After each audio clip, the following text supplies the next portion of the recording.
Hey y'all, I'm JunkJules. Let's make some trash. Welcome to the first video on my channel. I'm a mostly novice baker, a former film student, and pretty damn full of myself. So what did I decide to do? Start a YouTube channel where I bake things for you.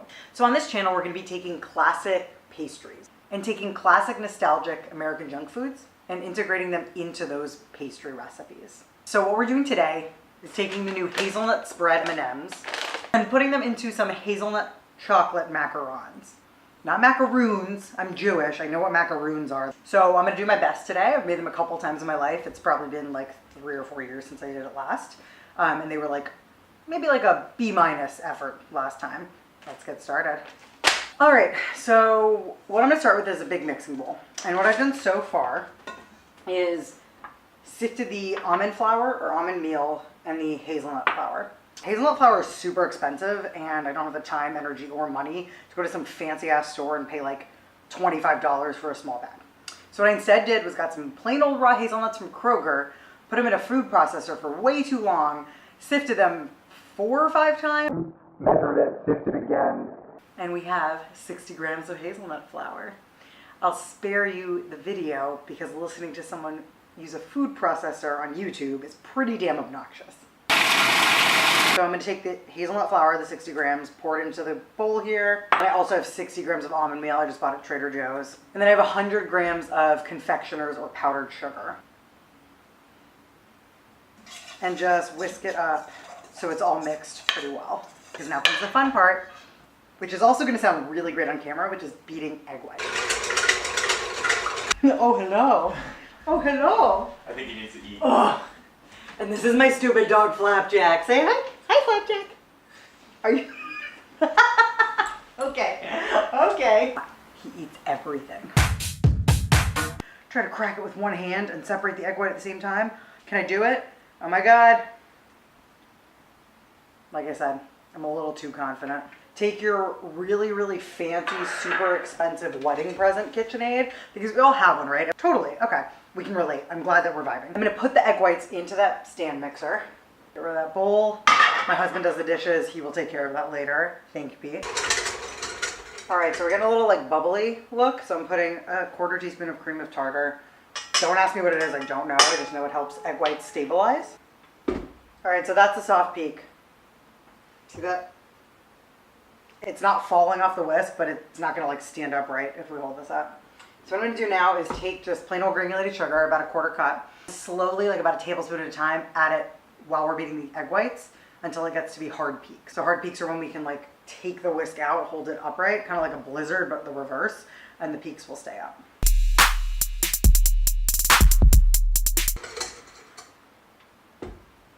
All right, yep, that's a hard peak.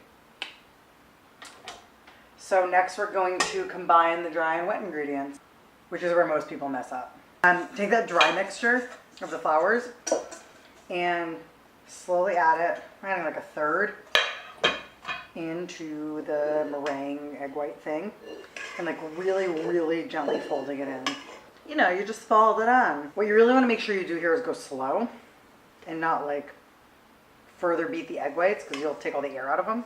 So I put the rest of the flour mixture in here. I'm just slowly folding it until it's just incorporated. All right, so now it's like pretty thick and sticky. And what we're gonna wanna do is put it into a piping bag. Kutek Cake Decorator Supplies, not a sponsor. And I'm gonna take a baking sheet either lined with a Silpat or a parchment. If you don't have a Silpat, which is basically just like a silicone baking sheet, doesn't matter. I'm gonna do one with parchment and one on the Silpat. And so now I'm gonna make an absolute mess of myself and put this into here. I always work this up.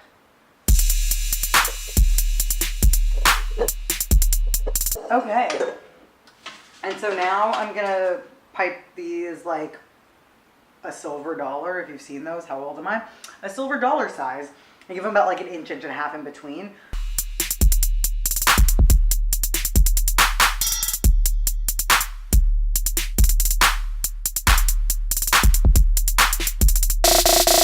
And now I'm going to take the parchment one and give it a quick tap on the counter.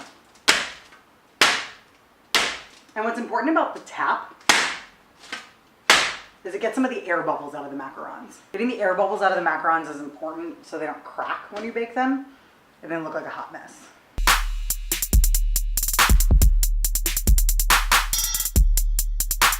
All right, and now we're gonna let the macarons sit and cure.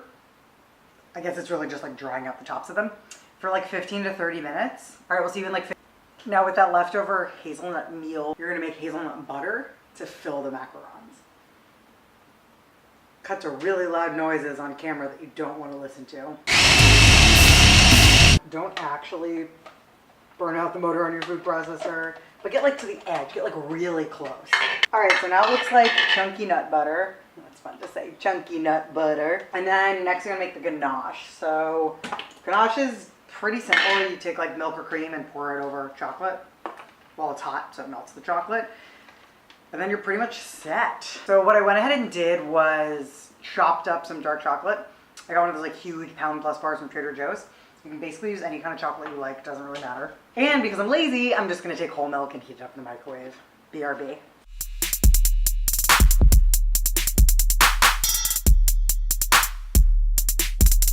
All right, so I poured the warm milk over the chocolate. I'm just gonna stir, and then I'm gonna drink it. I'm actually lactose intolerant, so everything I make hurts.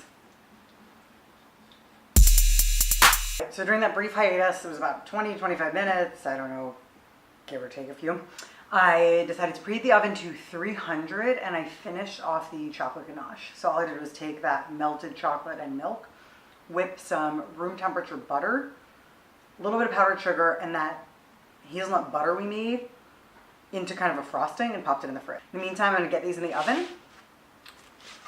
All right, so now we're gonna bake them for 18 to 20 minutes.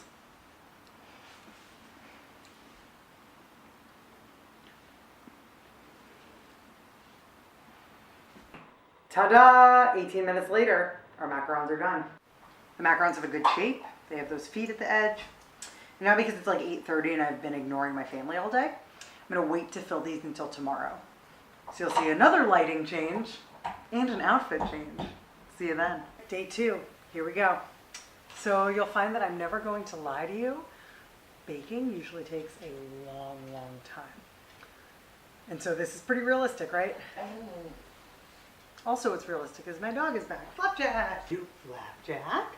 So what I did here was created a piping bag out of just a Ziploc bag with a pastry tip. This is great for when I'm too lazy to wash my silicone piping bags. And it works just as well. What we're gonna do is pipe a circle around the macaron. That's not a circle, but it'll do. And we're gonna take one of these chocolate hazelnut spread M&Ms and shove it right in the center. Cap the macaron. And then dip it in some of the extra hazelnut meal flour stuff we have left over. This is a great way to make it look super fancy and also fix any imperfect edges. Also, I chose to use the orange and blue M&Ms because scientifically those flavors taste the best. Not here to argue, don't at me. And there you have it. Teeny tiny macarons. It only took 2 days.